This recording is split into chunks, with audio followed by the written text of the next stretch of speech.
Halo, salam berjumpa kembali dengan saya Doni Mangatur Raja Gugu, Kepala SMP Negeri 4 Selpan. Kali ini kita akan membahas tentang perbedaan kurikulum 2013 dan kurikulum Merdeka.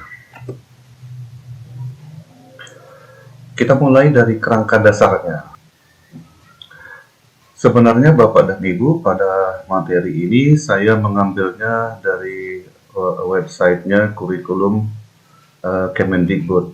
Jadi di sini kita membahas perbedaan dari kurikulum 2013 dan kurikulum Merdeka yang diawali dari kerangka dasarnya. Jadi kalau sepintas kita melihat pada 2013 rancangan landasan utama kurikulum 2013 adalah tujuan sistem pendidikan nasional dan standar nasional pendidikan. Nah, dan itu juga sama dengan kurikulum Merdeka. Hanya saja yang membedakannya mengembangkan profil pelajar Pancasila pada peserta didik. Nanti akan kita bahas setelah kita bahas satu persatu dulu. Kemudian yang kedua yaitu kompetensi yang dituju.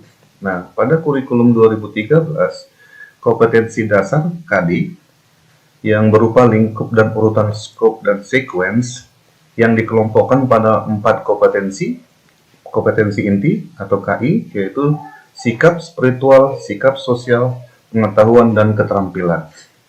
Nah, di kurikulum Merdeka, ini kita sebut dia capaian pembelajaran yang disusun per fase.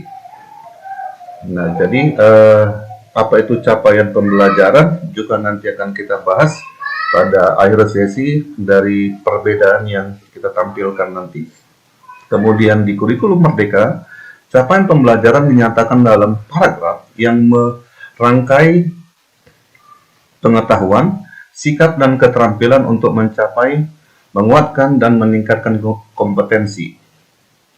Nah, yang saya bahas ini adalah pada tingkat SMP. Nah, jadi kalau di kurikulum K13 itu kita sebut dia KIKD, maka di kurikulum Merdeka kita sebut dia CP atau capaian pembelajaran. Jadi kalau di KIKD itu dia sudah dibuat secara berurut berdasarkan kompetensi dasarnya. Tetapi di kurikulum Merdeka itu menggunakan capaian pembelajaran dan dibuat dalam bentuk paragraf. Kemudian di struktur kurikulumnya, jam pelajaran atau CP di 2013 diatur per minggu. Satuan mengatur alokasi waktu pembelajaran secara rutin setiap minggu dalam setiap semester, sehingga pada setiap semester peserta didik akan mendapatkan nilai hasil pembelajaran setiap mata pelajaran. Satuan pendidikan diarahkan menggunakan pendekatan pengorganisasian pembelajaran berbasis mata pelajaran. Nah, berbeda dengan kurikulum Merdeka, struktur kurikulum dibagi menjadi 2 kegiatan pembelajaran utama, yaitu pembelajaran reguler atau rutin yang merupakan kegiatan intrakurikuler dan proyek penguatan profil pelajar Pancasila. Jam pelajaran JP diatur per tahun. Satuan pendidikan dapat mengatur alokasi waktu pembelajaran secara fleksibel untuk mencapai JP yang ditetapkan. Jadi kalau di kurikulum 2013 itu per minggu, maka di kurikulum Merdeka itu per tahun. Kemudian satuan pendidikan dapat menggunakan pendekatan pengorganisasian pembelajaran berbasis mata pelajaran, tematik, atau terintegrasi. Mata pelajaran informatika merupakan mata pelajaran wajib. Satuan pendidikan atau peserta didik dapat memilih sekurang-kurangnya 1 dari 5 mata pelajaran seni, prakarya, seni musik, seni rupa, seni teater, seni tari, dan atau prakarya. Jadi ini pilihan. Selain itu ada mata pelajaran tambahan, yaitu informatika sebagai mata intrakurikuler wajib, dan ditambah proyek penguatan profil pelajar Pancasila. Nanti akan dijelaskan. Kemudian di pembelajarannya, kurikulum 2013, pendekatan pembelajaran menggunakan satu pendekatan yaitu pendekatan saintifik untuk semua mata pelajaran. Pada umumnya, pembelajaran terfokus hanya pada intrakurikuler, tatap muka, Untuk co-kurikuler dialokasikan beban belajar maksimal 50% di luar jam tatap muka, tetapi tidak diwajibkan dalam bentuk kegiatan yang direncanakan secara khusus, sehingga pada umumnya diserahkan kepada kreativitas guru pengampu. Nah, berbeda dengan kurikulum merdeka, menguatkan pembelajaran terdiferensiasi sesuai tahapan capaian peserta didik. Paduan antara pembelajaran intrakurikuler sekitar 70-80% dari jam pelajaran, dan co-kurikuler melalui proyek penguatan profil pelajar Pancasila sekitar 20-30% dari jam pelajaran. Ini juga nanti akan kita bahas Bapak dan Ibu. Nah, kemudian yang kelima yaitu tentang penilaian. Penilaian di kurikulum 2013, penilaian formatif dan sumatif oleh pendidik berfungsi untuk memantau kemajuan belajar, memantau hasil belajar dan mendeteksi kebutuhan perbaikan hasil belajar peserta didik secara berkesinambungan, menguatkan pelaksanaan penilaian autentik pada setiap mata pelajaran. Penilaian dibagi menjadi penilaian sikap, pengetahuan, dan keterampilan. Nah, kemudian di kurikulum merdeka, penguatan pada asesmen formatif dan penggunaan hasil asesmen untuk merancang pembelajaran sesuai tahapan capaian peserta didik.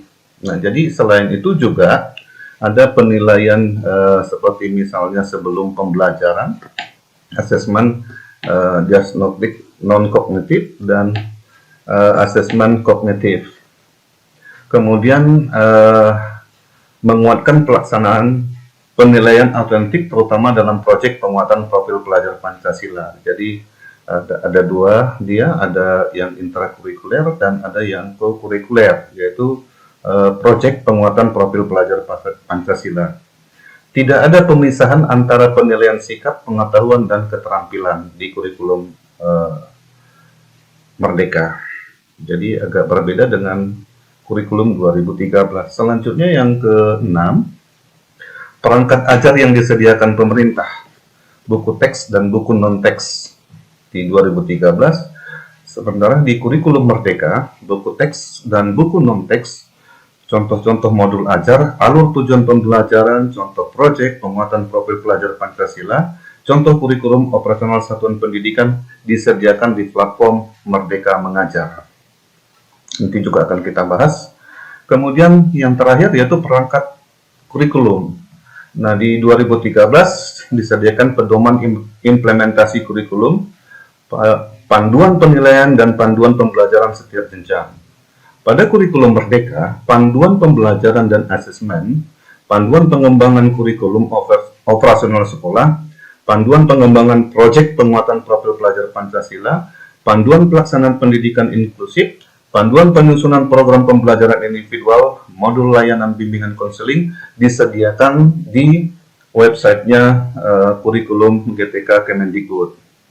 Nah, selanjutnya Bapak dan Ibu, untuk memahami kurikulum merdeka itu, kita memahami, saya buat seperti ini, ada 4 bagian. Yang pertama itu seperti yang biasa, yang kita juga terapkan pada kurikulum-kurikulum sebelumnya, yaitu budaya sekolah, pembiasaan, kemudian ada ekstrakurikuler, ya ini tentang minat dan bakat siswa, dan yang berikutnya yang paling utama yang nanti akan kita bahas adalah intrakurikuler.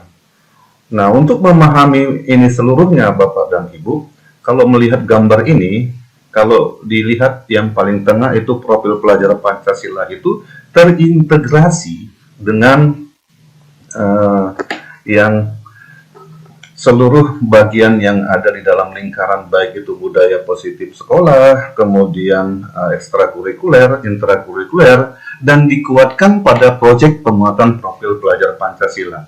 Untuk memahami keseluruhan ini Bapak dan Ibu, disediakan panduan pembelajaran dan asesmen, kemudian ada panduan proyek penguatan profil pelajar Pancasila, yang nantinya dibuat melalui tema, proyek, dan modul. Jadi yang dari intrakurikuler ini kita bisa melihat BSK nomor 033 HKR 2022, untuk memahami apa itu CP, ATP, dan nanti akan menjadi modul ajar. Nah, yang pertama akan saya bahas itu tentang profil pelajar Pancasila. Dan kalau kemarin sebelumnya di tahun 2010 kita ada memahami 18 nilai dari pendidikan karakter bangsa. Nah, ini di zaman Bapak Bambang Susilo Bambang Yudhoyono ada 18 nilai pendidikan karakter. Nah, tetapi ini dibuat hanya dalam bentuk RPP, tetapi tidak digunakan secara langsung seperti yang pada profil pelajar Pancasila. Nah, sebelumnya juga setelah itu ada penumbuhan budi pekerti yang dilakukan yang dibuat oleh Bapak Anies Baswedan, pada tahun ajaran 2015-2016. Nah, jadi ada penumbuhan budaya pekerti seperti ini, saya tidak akan membahasnya. Dan selanjutnya pada setelah Menteri Pendidikan pada saat itu yang digantikan oleh Pak Muhajir, maka diberikan sebuah gerakan penguatan pendidikan karakter atau yang kita singkat PPK. Nah, jadi penguatan pendidikan karakter atau PPK itu adalah gerakan pendidikan di sekolah untuk memperkuat karakter siswa melalui harmonisasi oleh hati, etik, oleh rasa, estetik, oleh olah pikir, literasi, dan olahraga, kinestetik dengan dukungan pelibatan publik dan kerjasama antara sekolah, keluarga, dan masyarakat. Nah, ada 5 dimensi, ada 5 utama karakter prioritas PPK tersebut, yaitu religius, nasionalis, gotong royong, mandiri, dan integritas. Nah, jadi kalau di profil pelajar Pancasila, saya balik lagi ke profil pelajar Pancasila ini, ada 6 dimensi, Bapak dan Ibu. Yang pertama itu beriman, bertakwa kepada Tuhan Yang Maha Esa, dan berakhlak mulia. Kemudian ada berkebinekaan global, bergotong royong, kreatif, bernalar kritis, dan mandiri. Untuk memahami ini, Bapak dan Ibu, untuk memahami profil pelajar Pancasila ini, Bapak dan Ibu bisa menggunakan ini di pelatihan mandiri di platform Merdeka. Pada pelatihan mandiri, Bapak dan Ibu bisa mengikuti tentang proyek penguatan profil pelajar Pancasila, kemudian ada profil pelajar Pancasila. Nah, jadi untuk memahami tentang profil pelajar Pancasila ini telah disediakan oleh Kementerian Kemendikbudristek untuk mempelajari apa itu profil pelajar Pancasila.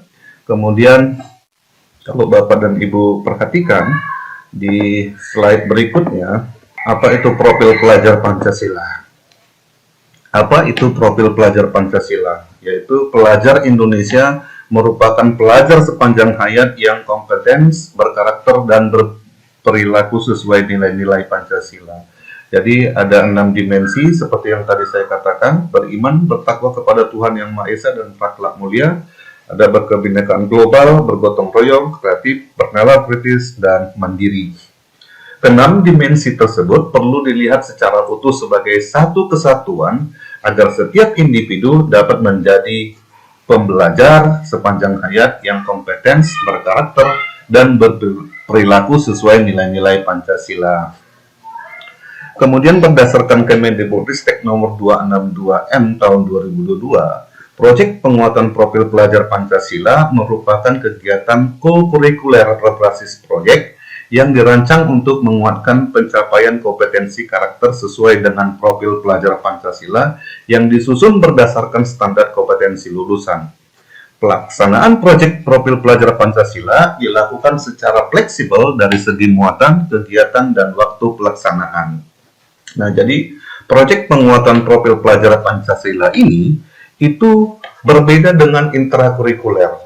Proyek penguatan profil pelajar Pancasila ini tersendiri, itu yang tadi dikatakan 20-30%, yang dibagi 70-80% untuk intrakurikulernya. Kemudian Bapak dan Ibu bisa baca sendiri penggunaan seperti tadi saya katakan dilaksanakan setiap tahun di semua tingkatan kelas. Nah, jadi ini perlu saya tunjukkan sedikit Bapak dan Ibu, profil pelajar Pancasila itu, kalau Bapak lihat tentang kurikulum di sini, nah di sini ada profil pelajar Pancasila. Pelajar kita itu dibuat berdasarkan fase. Jadi ada fase A sampai fase F yang dimulai dari fase pondasi awal, yaitu fase PAUD. Jadi kalau Bapak perhatikan slide saya yang berikutnya ini, nah ini di fase ini Bapak dan Ibu perhatikan kurikulum Merdeka itu capaian pembelajaran dibagi menjadi 6 fase, dimulai dari jenjang SD, fase A, fase A itu 1 sampai 2 SD, tetapi dimulai dari fase pondasi. Nah, jadi kemudian ini tentang capaian pembelajaran yang juga kita dapatkan di profil pelajar Pancasila. Jadi semua elemen ini, semua dimensi dari 6 dimensi tadi terdapat juga dimensi seperti misalnya di fase D. Di fase D ini, nah di sini ada akhlak beragama, akhlak pribadi, akhlak kepada Tuhan, manusia, akhlak kepada alam, akhlak bernegara. Nah, di sini juga capaiannya itu, akhlak beragama itu dibagi dan beberapa bagian. Misalnya, mengenal dan mencintai Tuhan Yang Maha Esa, pemahaman agama dan kepercayaan, pelaksanaan ritual ibadah. Nah, kalau kita bandingkan dengan di fase A misalnya, berkebinekaan global, ini akhlak beragama tadi, ini agak berbeda sesuai dengan fasenya, yang demikian juga dengan capaian pembelajar. Jadi disesuaikan dengan fase dari setiap jenjang. Kemudian di proyek penguatan profil pelajar Pancasila, di proyeknya itu Bapak dan Ibu bisa memperhatikan.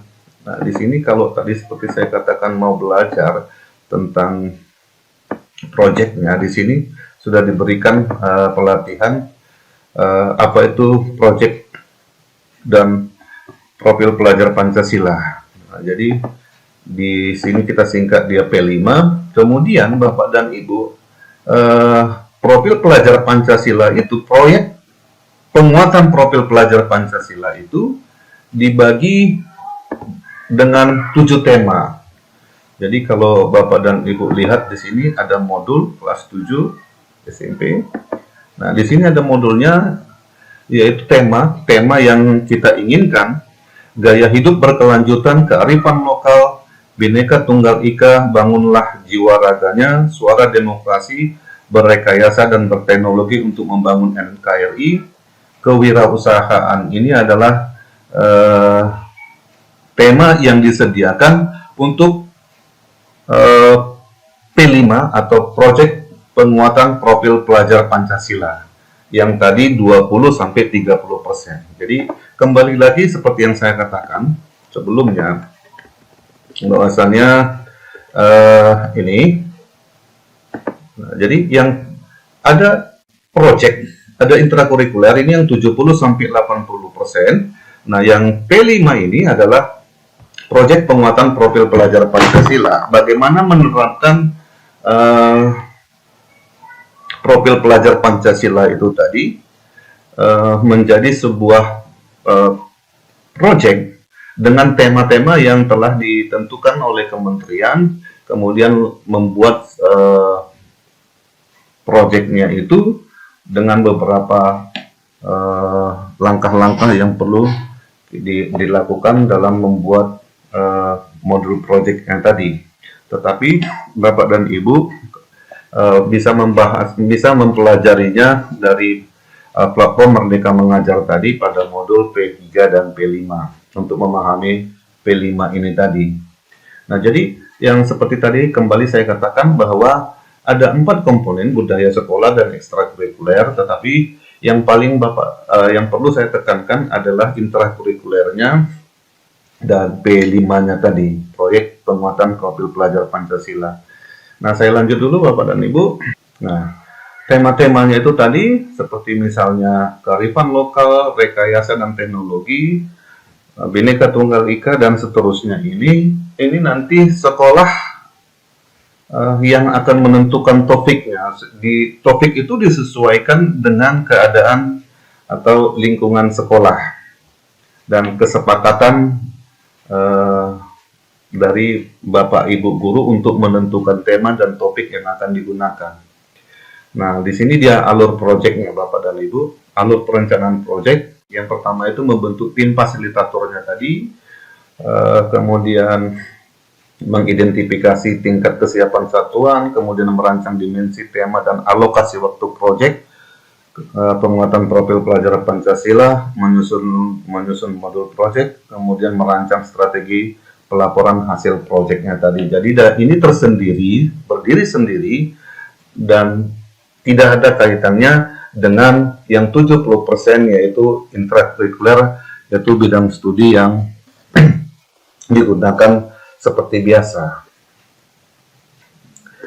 Nah, prinsip pengembangan proyek itu harus holistik, kontekstual, eksploratif, berpusat pada peserta didik. Bapak dan Ibu juga bisa mempelajari ini di profil pelajar Pancasila di platform Merdeka Mengajar.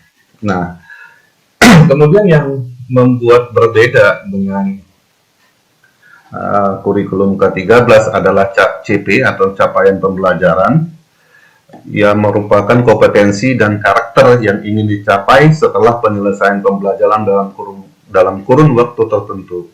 Capaian pembelajaran setara kompetensi inti dan kompetensi dasar pada kurikulum 13 itu tadi yang kita bahas di slide pertama tadi.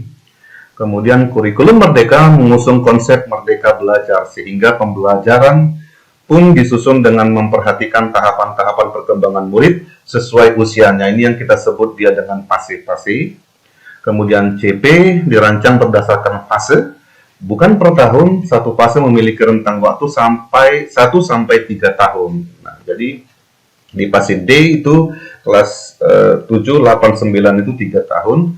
Oke, sehingga rentang waktu untuk murid mencapai penguasaan kompetensi lebih lama. Murid dan guru punya waktu yang lebih luas untuk mengembangkan kompetensi dan memperdalam pemahamannya. Nah, ini yang saya sebut tadi. Jadi, dia dibuat berdasarkan fase, berbeda dengan kurikulum ke-13 yang menggunakan KIKD. Jadi, ini fase-fase yang ada. Kemudian, capaian pembelajaran setiap fase membuat kompetensi murid yang ingin dicapai di akhir fase tersebut. Misalnya capaian pembelajaran A akan berakhir pada kelas 2 SD, sehingga murid memiliki waktu 2 tahun untuk menguasai kompetensi yang ada dalam capaian pembelajaran di fase A tersebut. Oke, saya kira itu yang bisa saya sampaikan. Kalau ada lebih dan kurangnya mohon maaf. Kalau ada yang mau ditanyakan silakan kita diskusikan pada kolom pertanyaan di bawah video ini. Terima kasih.